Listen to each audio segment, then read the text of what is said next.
I was reading my word, I was praying, I was still transgender during this time. And a year later, I was living with my ex at the time, bought the ring, about to start my life with this person, and I'm in the prayer closet, and I'm like, God, why am I not seeing breakthrough in my life? I'm doing everything you asked me to do, and all of a sudden God speaks to me and gives me a vision. And he says, in this vision, there was a man and a woman on one side, and then on the other side, there was a man and a woman and a woman. The man and the woman had babies. It was like glowing really bright, and it was like generations went down the line. And then on the other side, with the man and the woman, there was a red line under their feet, and it was black because you can't recreate life that way.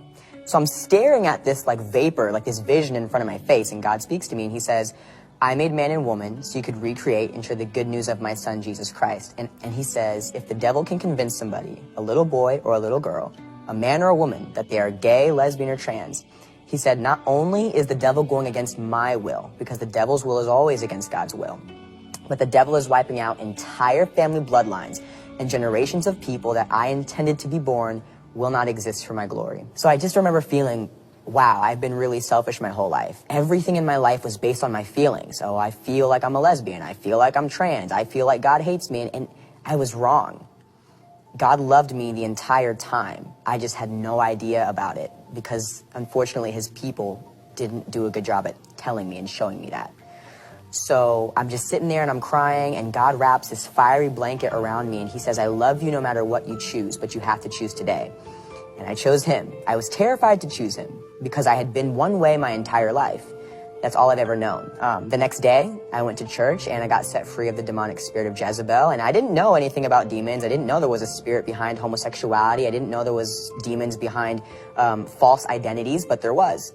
And I know now that James Harley, which was the name that I went by, James was a false identity. That was never who I was. But the devil stole my identity from a very young age. And that's why I believed I was born that way, because I was 4 and I didn't know better. So I can honestly sit here and tell you now, the desire to be with a woman is gone. The desire to be a man is gone. Where I once desired to be a man, I desire to have a man. Where I once desired to be a husband, I desire a husband. And that's not something I ever thought would ever happen to me in my life. But once I allowed God to change everything, and I put myself in a position to say, you know what, I'm going to put myself aside, I'm going to put me away, and everything I want, I'm going to put it over here to fulfill your will, not mine. That's when my life totally changed. And now I spend most of my time helping people in the LGBT. If you want help, if you're seeking Jesus, I'm here for you.